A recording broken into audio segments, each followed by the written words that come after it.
Əgər siz fikirləşirsinizsə ki, Yahudilər, müsəlmanlar və xristianlar bir yerdə yaşayırlar, biz sizə dünyanın müxtəlif ölkələrində bu modeli göstərə bilərik. Yəni var. Amma necə yaşayırlar məsələsidir.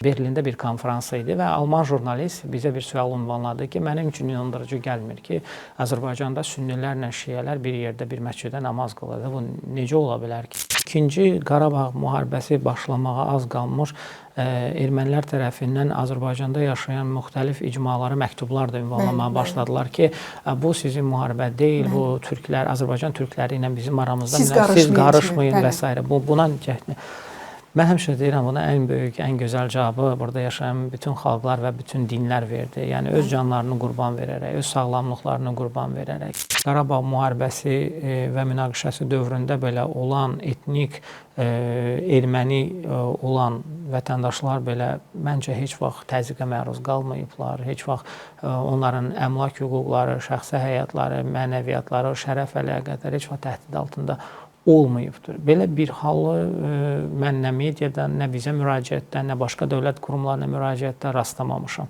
Və onların burada qalmağı öz seçimləri olub həm də. Tamamilə. Bizə Ağdam, Xocalıdan Ağdam koridorunu açanda bunun insanların uşaqlı, qadınlı, hər kəsi qarda, ayaqyalın, güllə boran eləyəndə onların polislərinin konfet şokolad verərək çıxmamışdıq. Belə olmamışdı. Ancaq bu bizim xalqın aliliyidir, bizim mənəviyyatımızdır. Biz kiməsə görə insan deyilik. Biz insanıq sadəcə. Hər vaxtınız xeyir. Podkastımızın bugünkü qonağı Bakı Beynəlxalq Multikulturalizm Mərkəzinin icraçı direktoru Rəvan Həsənovdur. Xoş gəlmisiniz Rəvan bəy. Xoş gördük. Mən birinci istəyərdim ki, həm yaranma səbəblərindən danışaq. Nəyə görə ehtiyac duyuldu belə bir Bakı Beynəlxalq Multikulturalizm Mərkəzinin yaradılmasına və oradakı beynəlxalq sözü diqqətimi çəkir. Mənim yozumum belədir ki, ola bilsin ki, dünyada yaşayan və həmyerlimiz olan etnik qrupların maraqları həm də nəzərdə tutulur. Sizin açıqlamanız fərqli ola bilər təbii ki. İlk öncə təşəkkür edirəm səmimi söhbətə dəvət etdiyiniz üçün və mən də çalışacağam ki, kifayət qədər sizin suallara açıq cavab verim. Artıq 12-ci ildir ki, Bakı Beynəlxalq Multikulturalizm Mərkəzi Azərbaycan Respublikasının Prezidenti Cənab İlham Əliyevin fərmanı əsasında yaradılmışdır. Sizin sualda bizim mərkəz olaraq heç vaxt qəbul etmədiyimiz bir yanaşma var. Onlar və biz yanaşması. Biz hesab edirik ki, biz həmişə bizik və burada yaşayan bütün xalqlar həmişə vahid Azərbaycanlı, Azərbaycançılıq düşüncəsini formalaşdıran, tarixən bu ərazilərdə yaşamış, bu torpaqlar üçün canlarını qurban vermiş, bizi birləşdirən dəyərləri qoruyub saxlayan bütün xalqlardır. Bizi biz edən də zaten bu zənginlikdir, bu müxtəliflikdir. Niyə görə yarananda Beynəlxalq Multikulturalizm Mərkəzi kimi yarandı? Onun səbəbi ondan ibarətdir ki, uzun müddət bilirsiniz, Azərbaycan xaricdə daha çox təbii ehtiyatları ilə, təbii sərvətləri ilə zəngin bir ölkə kimi tanınıbdır. Bəzi hallarda keçmiş Sovet Respublikası kimi tanınırdı. Ancaq Azərbaycanın iqtisadi zənginliyi ilə yanaşı ondan daha zəngin olan bir dəyərlər sistemi var. O da bizim tolerantlıq dəyərlərimizdir. Azərbaycan elə bir coğrafiyada yerləşir ki, orada müxtəlif mədəniyyətlər, müxtəlif xalqlar və müxtəlif inanclar daima birgə yaşayıblar. Bura mədəniyyətlərin qovuşduğu bir coğrafiyadır. Amma biz heç vaxt bunu təbliğ eləməmişik. Çünki bu bizim üçün normal bir hal kimi gəlib ki, buna ehtiyac da olmayıbdır. Çünki bizim cəmiyyətimizdə öz-özgə münasibəti də olmayıbdır.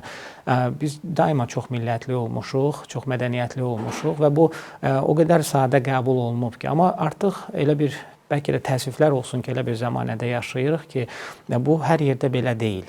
Və bugün bizə adi gələn bizim yaşam tərzimiz başqa yerlərdə bu qədər adi deyil. Yəni, hər yerdə artıq biz görürük ki, etnik zəmində, dini zəmində ayrı-seçkiliklər, münaqişələr, soyqırımlar, apartheid cinayətləri və s. baş verir. Hətta hökumətlər müstəvisində bu irqçilik, ayrı-seçkilik kimi hallar baş verirdi. Ona görə də Azərbaycanın sahib olduğu bu mənəvi zənginliyi, bu dəyərləri ölkə xaricində də təbliğ etməyə ehtiyac var idi və beynəlxalq mərkəz olaraq biz həm elmi müstəvidə, həm publisistik müstəvidə, bəzi hallarda siyasi müstəvidə, bəzi hallarda icmalar müstəvisində Azərbaycanın multikulturalizm modelini biz göstərməyə çalışırıq. Və buna bu daha çox təbliğat xarakterlidir.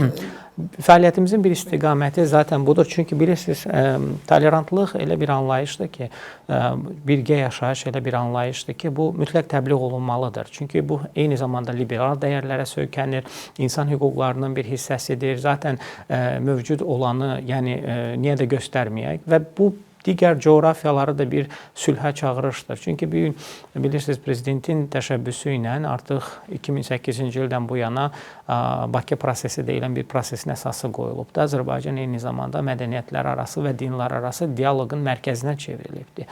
Əgər sən bu dəyərlərə sahib deyilsənsə, sən heç bir platforması ola bilməzsən, sən heç nəyi təşviq eləyə bilməzsən, təbliğ eləyə bilməzsən və bir də buna təşəbbüs göstərə bilməzsən. Amma Azərbaycanın çağırışları ondan ibarət idi ki, yalnızca Azərbaycan daxilində birgə yaşayışdan söhbət getmir.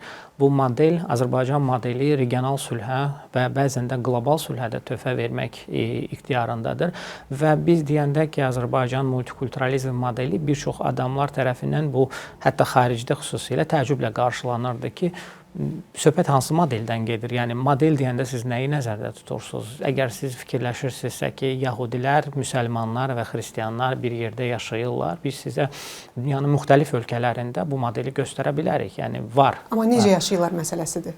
Bir o baxımdan sualdır. İkinci sual isə ondan ibarət. Mənim cavabım həmişə onlara belə idi ki, biz model deyəndə onu nəzərdə tuturuq ki, mən özüm də xaricdə çox yaşamışam və təhsil alanda da görmüşəm ki, bəzi dövlətlər var ki, bəli, onların ərazisində müxtəliflik var, obyektiv reallıq kimi mövcuddur. Amma bu obyektiv reallığa dövlətin və hökumətin yanaşması necədir? Bunu təhdid kimi mi görür özünə? Məcburiyyət kimi mi görür və yaxud bunu zənginlik kimi? Çox nadir ölkələr bunu özünə bir zənginlik hesab edir və bunu qorumağa çalışır, dövlət siyasəti müstəvisinə qaldırır. Biri var ki, sən icazə verirsən, o mövcud olsun, amma onun axı resursları yoxdur. Dünyada hər gün nə qədər dil sıradan çıxır, nə qədər mədəniyyət sıradan çıxır. Bu xalqlar öz identikliyini itirirlər, assimilyasiyaya məruz qalırlar, müəyyən apartheid cinayətlərinə məruz qalırlar. Ancaq elə dövlətlər var ki, o dövlətin, o hökumətin marağındadır ki, öz ərazisi daxilində yaşayan bütün xalqların kimliklərinin qorunub saxlanılması, dillərinin, mədəniyyətlərinin və inanc sisteminin qorunub saxlanılmasına maraqlıdır. Çünki bu onun zənginliyidir və dövlətin buna uyğun proqramı və dövlət qurumları var. Azərbaycan o dövlətlərdəndir ki, bunu qoruyub saxlayır və gələcək nəsillərə ötürür və bunu bir dəyərlər sistemi kimi formalaşıbdır.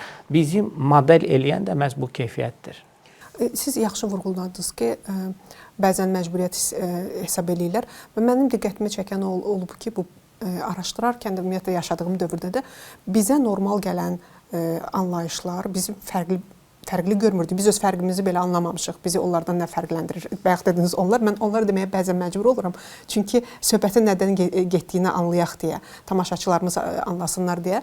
Biz o fərqi heç vaxt hiss eləməmişik, hiss elətdirməmişik. Normal olan məqamlar dünyada bu dəqiqə qeyri-adi bir məsələ kimi görsənir. Alqışlanmağını belə, məsələn, alqışlayırıq özümüz bu prosesi, bu münasibəti. Amma bu normaldır. Bu heç alqışlanası da deyil. Yəni normal belə də olmalıdır kimi qəbul etməliyik bəlkə də. Düz deyirsiniz əslində. Ancaq bilirsiniz, biz Azərbaycan dövlətinin mövqeyi, Azərbaycan dövlətinin yanaşması ondan ibarətdir ki, bir də vətəndaş kimliyi anlayışı üstün anlayışdır. Vətəndaş kimliyi nə deməkdir? Yəni Azərbaycanlı bəzən olur ki, səhv terminologiyadan istifadədə düzgün nəticələr doğurmaya bilər də. Azərbaycanlı vətəndaş kimliyidir. Və Azərbaycanda yaşayan, Azərbaycan vətəndaşlığı olan hər kəs Azərbaycanlıdır. Ancaq bəzən doğru olmayan Azərbaycanlılar və Azərbaycanda yaşayan digər xalqlar deyəndə bu tamamilə yanaşma olaraq səhv yanaşmadır. Burada yaşayan bütün xalqlar etnik kimlik və dini inancından asılı olmayaraq hər kəs Azərbaycanlıdır. Bu birinci məqam. İkinci məqam isə haqlı olaraq vurğulayırsınız ki, bəli, bizə adi gələn başqasına adi gəlmir artıq və biz bunu indi dərk etməyə başlayırıq ki, bütün bu məsələlər bəlkə də bizim bəxtimiz gətirib, bəlkə tariximiz belə gətiribdir, bəlkə müstəqillik qazandıqdan sonra isə, amma bu biraz bəxt gətirməkdən daha ötəyə getməyə başladı. Biz bunu Heydər Əliyev ulu öndərimiz dövlət siyasətinə qaldırdı və bunu qanunvericilik aktlarında, konstitusiyamızda, qanunlarımızda bunu əks olundu və bu günləri bu dövlətin əsas siyasi xəttlərindən biri olmaqla yanaşı artıq statik bir siyasətdən çıxaraq mədəniyyətlər arası, dinlər arası kimi qlobal çağırışlara doğru getməyə başlayır. mən xatirimdədir, biz 2000 səhv etmirəmsə 16-cı il idi, Berlində bir konfrans idi və Alman jurnalist bizə bir sual ünvanladı ki, mənim üçün inandırıcı gəlmir ki, Azərbaycanda sünnilərlə şiələr bir yerdə bir məsciddə namaz qılır. Bu necə ola bilər ki, yəni Azərbaycanda ailələr var. Mənim öz valideynlərim, atam sünni hesab olunur, anam şiə. Biz onun fərqini heç atamla anam anlamayıb onun fərqini.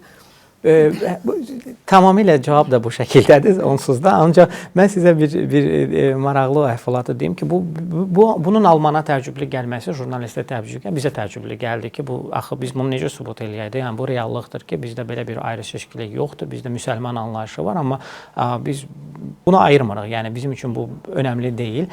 Ancaq orada konfransda iştirak edən bizim din xadimlərimizdən biri çox gözəl cavab verdi. Dedi ki, mən özüm Cənub bölgəsindənəm, şiə namazı qılıram və şiə inançlı bir adamam, amma mənim həyat yoldaşım sünni inançlı bir adamdır. Bizim ondan çox nəvəmiz var və biz bir evin içində kifayət qədər sülh şəraitində yaşaya bilirik.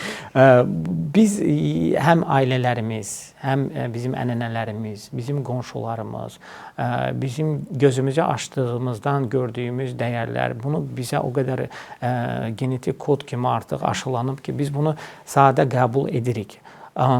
Çox istərdik ki, ətrafımız da belə olsun. Çox istərdik ki, ətrafımızda bu cür yanaşma olsun. Amma təəssüflər olsun ki, hər zaman belə deyil. Biz mərkəz olaraq da əslində göstəririk, bir baxıma qlobal yaxşılıq etmək istəyirik ki, bu dəyərlər sistemi hansı nəticələrə gətirib çıxara bilir, hansı stabilliyə gətirib çıxara bilir. Bilirsiniz, bir dəfə səhv etmirəmsə Şuşa konfransında bir xarici jurnalist ölkə rəhbərinə sual verdi ki, sizin üçün önəmli olan hansı istiqamət daha çox önəmlidir və cənab prezident orada bir cavab verdi ki, çox adam düşünür ki, bəlkə də bu mənim üçün iqtisadiyyat daha önəmlidir və yaxud da ki, təbii ki, hər dövlətin hər sahəsi önəmlidir, mən bunu sual olsun deyə demirəm. Ancaq mənim üçün ən önəmli olan dedi ki, bu dövlətin multikultural dəyərlərə sahib olmağıdır. Çünki bu dəyərlərə sahib olan zaman səndə həm daxili stabillik, daxili harmoniya, inklüziv cəmiyyət olur və bu dəyərlər və bu dediklərim sadalalıqım olduqca iqtisadi inkişaf da ona söykənmiş olur, təhlükəsizlik də ona söykənmiş olur, milli maraqlar da, gənclərin inkişafı da, təhsil sistemi də, mədəniyyət sistemi də, hamısı buna köklənəndə daha zəngin bir mədəniyyətə, daha geniş bir mədəniyyətə sahib olmuş olursan əslində. Cavabda suallarımın bəzilərini artıq səsləndirmiş oldunuz, cavab vermiş oldunuz. Elə oradan çıxış eləyərək, həm dediniz ki, mən də sualda qeyd eləmişdim ki, bayaq istəyirdim bu sualı verim ki, bu bizdə genetik koddur, yoxsa dövlət siyasətidir? Siz dediniz ki, həm dövlət siyasəti, həm genetik koddur. Mənim bir variantım da var. Ola bilər ki, bu coğrafiyada yaşayan xalqlar deyək, bizim xalq, hər kəs üçün sığınacaq olubdur, bəlkə güvən verən bir yer olubdur. Var, o da var. Çünki tarix də belə gətiribdir. Baxın, bu coğrafiyada yaşayan digər dövlətləri də əslində misal çəkəndə təəssüflər olsun ki, hamısı bizim kimi deyil. Demək olar ki, əksəriyyəti bizim kimi deyil. Hamısı demək də olmaz. Və ideologiyanın, bəzi anlayışların ideologiya səviyyəsinə qaldırılması və bir aqressiv bir ideologiyaya çevrilməsi çox böyük təhlükədir. Həm region üçün təhlükədir, həm dövlətin özü üçün təhlükədir.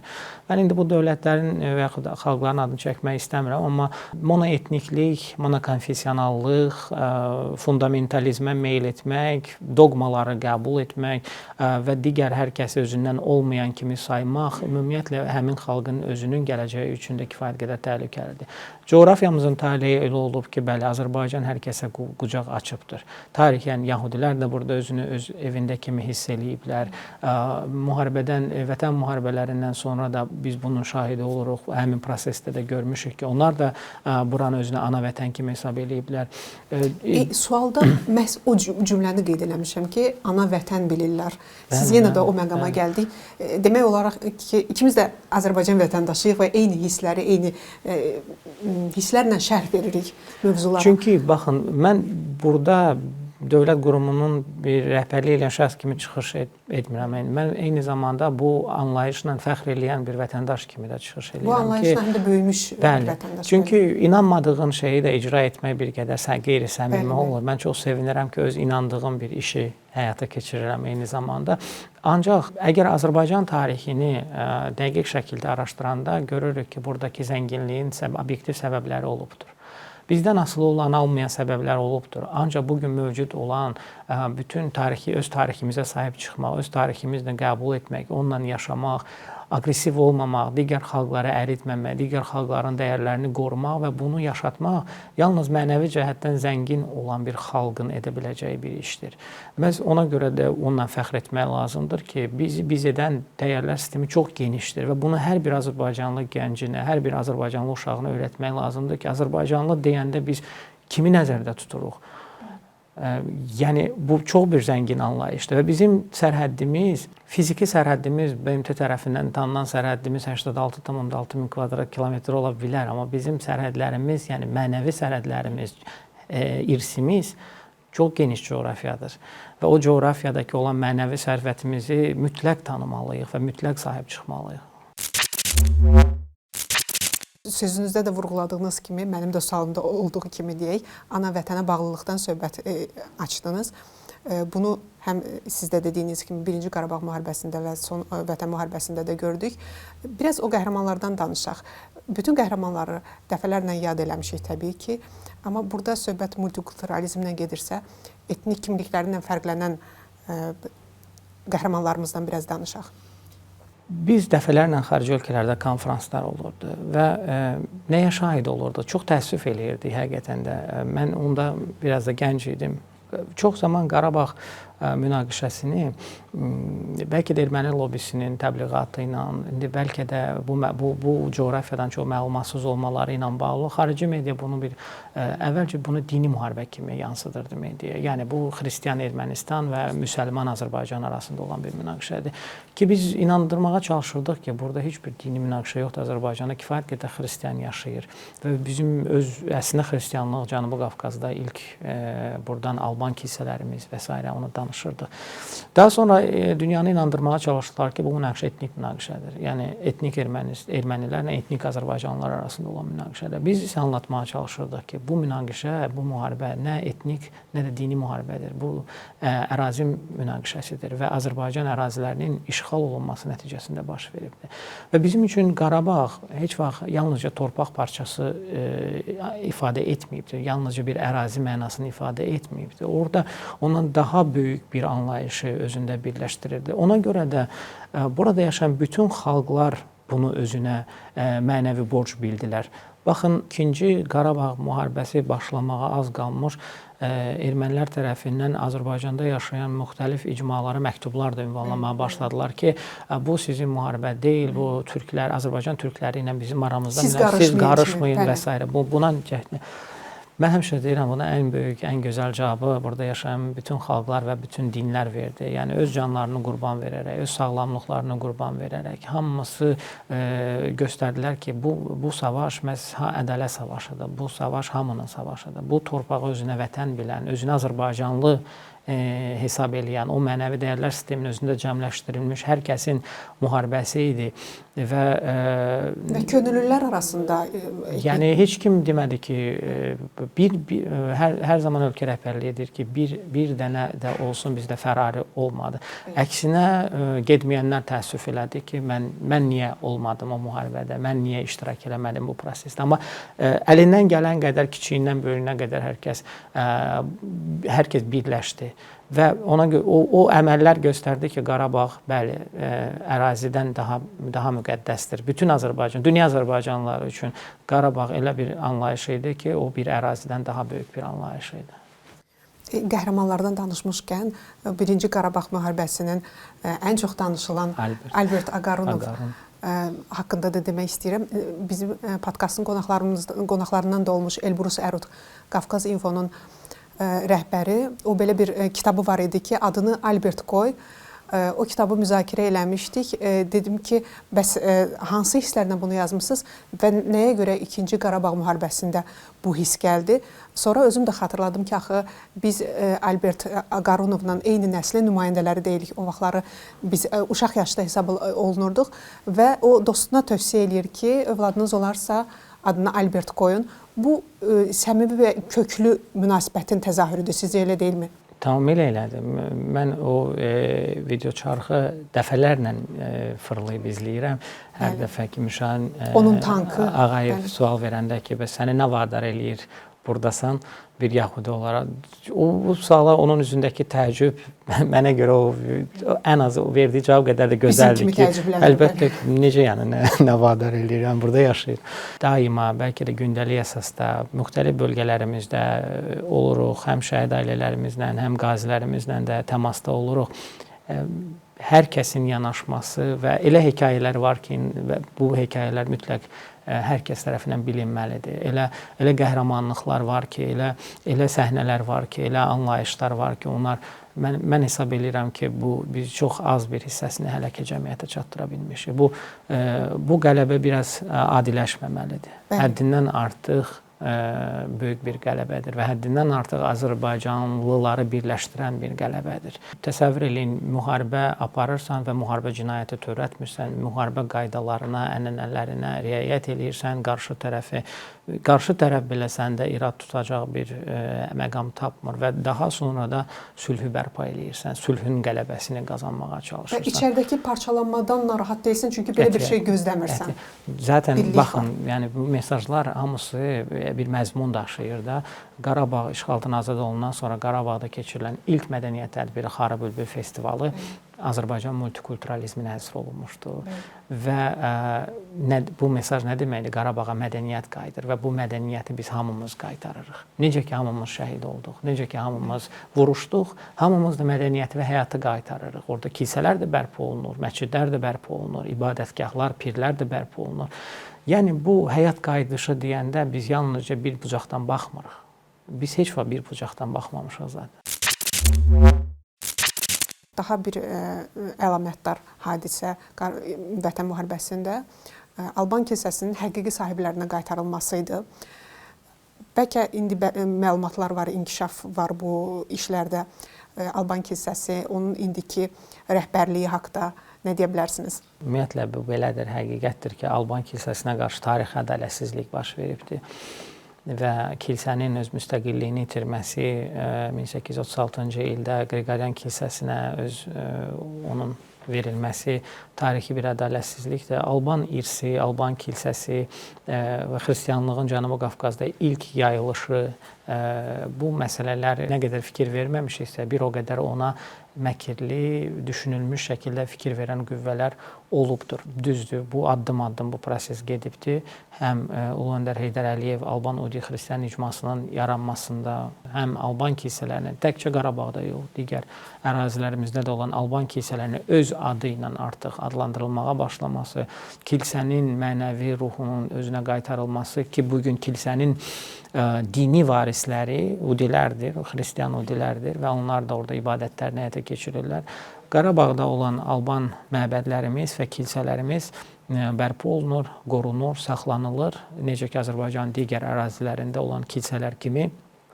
Çünki biz heç vaxt dini ibadətgah dağıtmamışıq. Heç erməni kilsəsinə də dağıtmamışıq. Münaqişə vaxtında da dağıtmamışıq. Bakıda da erməni kilsəsi dövlət tərəfindən bərpa olunub, orada erməni ədəbiyyatı qorunub, saxlanılırdı. Biz, ümumiyyətlə, mən həmişə deyirəm, bizim üstünlüyümüz onda olub ki, biz heç bir xalqın dili ilə, dini ilə, mədəniyyəti ilə müharibəyə girməmişik və heç bir xalqa nifrət etməmişik. Bu bizim əleyhimizə bir silah kimi dönüşməyibdir. Biz ədalətsizliklə, işğalla müharibə aparmışıq. Qanunsuz silahlı qruplaşma ilə müharibə aparmışıq. Ancaq istəməmişik də ki, bizə qarşı etnik təmizləmə həyata keçirilsin ki, elə bir cəhdlər olubdur.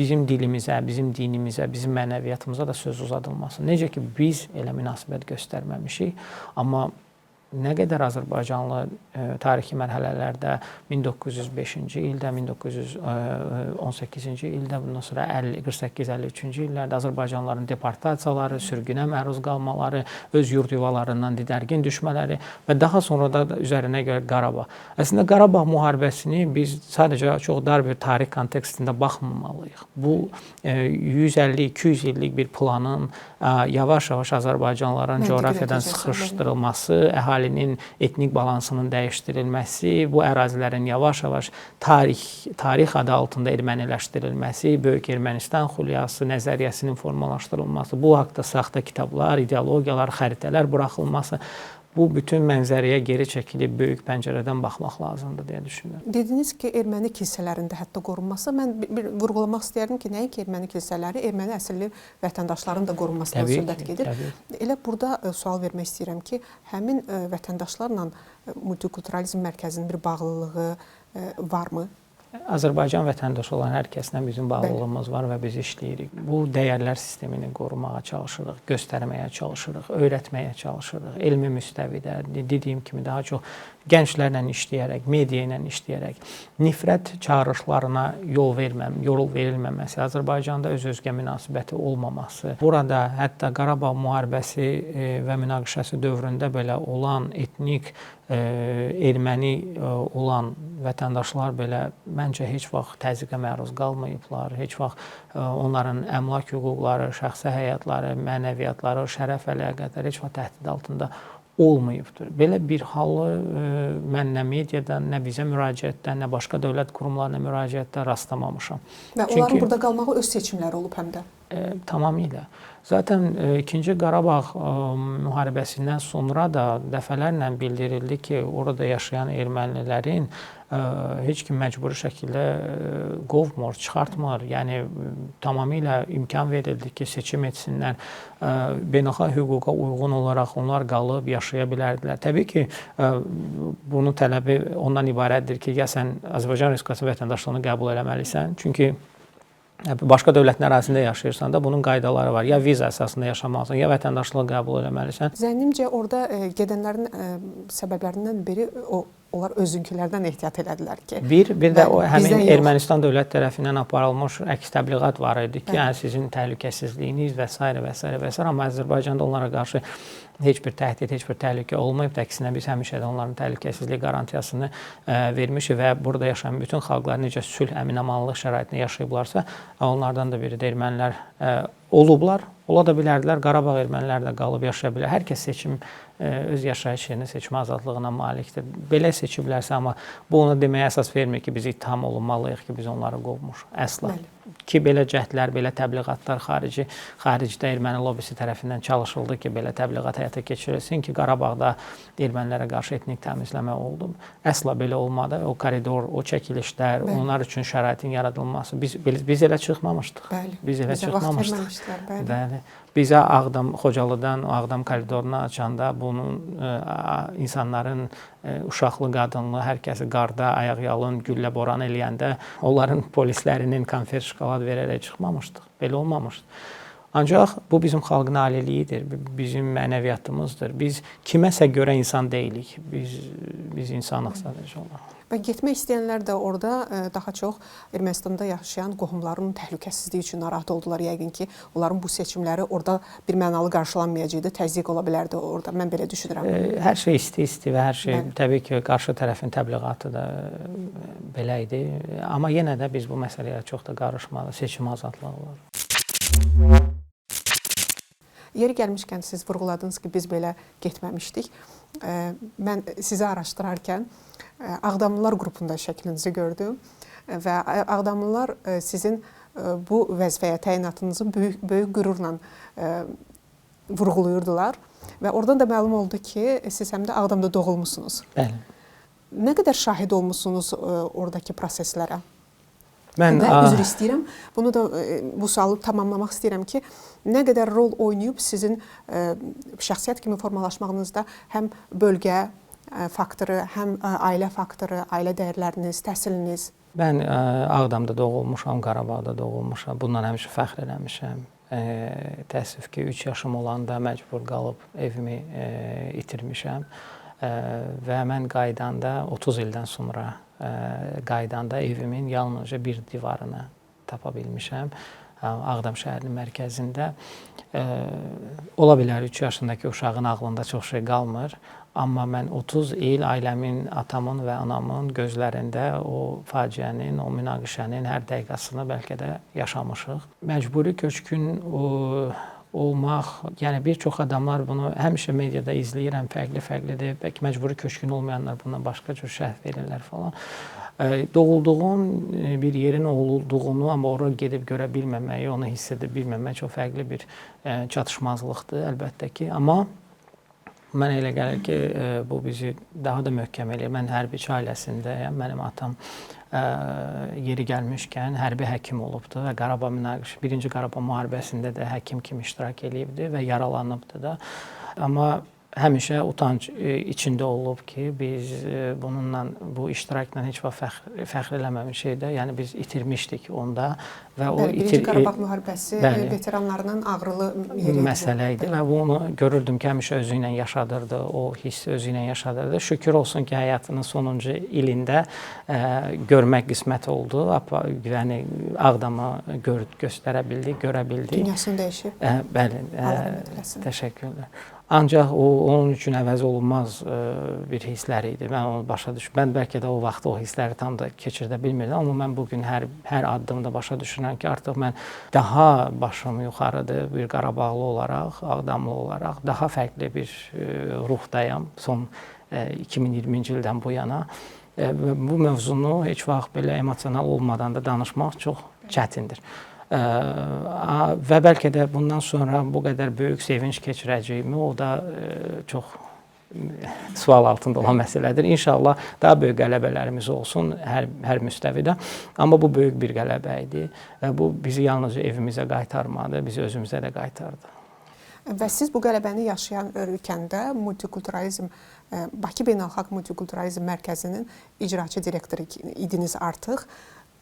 O dövrü necə xatırlayırsınız? O qələbə şəraitində mərkəzin işləri, mərkəzin daxilində əməkdaşlıq elədiyiniz icmalarla? Təbii ki, bütün dövlət qurumlarında olduğu kimi biz də intensiv işləyirdik. O tərəfdə əskərlərimiz, döyüşçülərimiz savaşırdılar.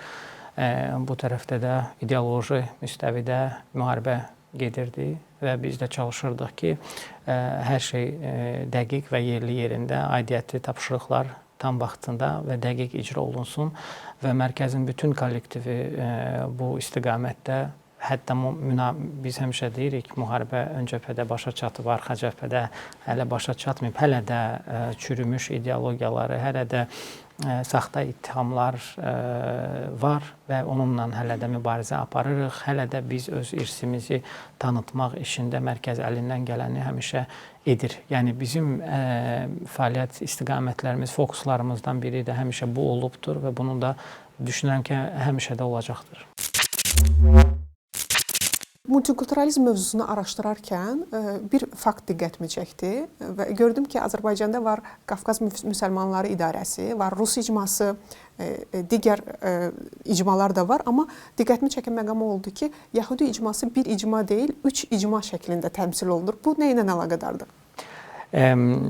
Əslində Yahudilik, Xristianlıq və İslam bu üç səmavi dinə, İbrahimi dinlərə baxanda Xristianlıq da Azərbaycanda bir istiqamətdə təmsil olunmur.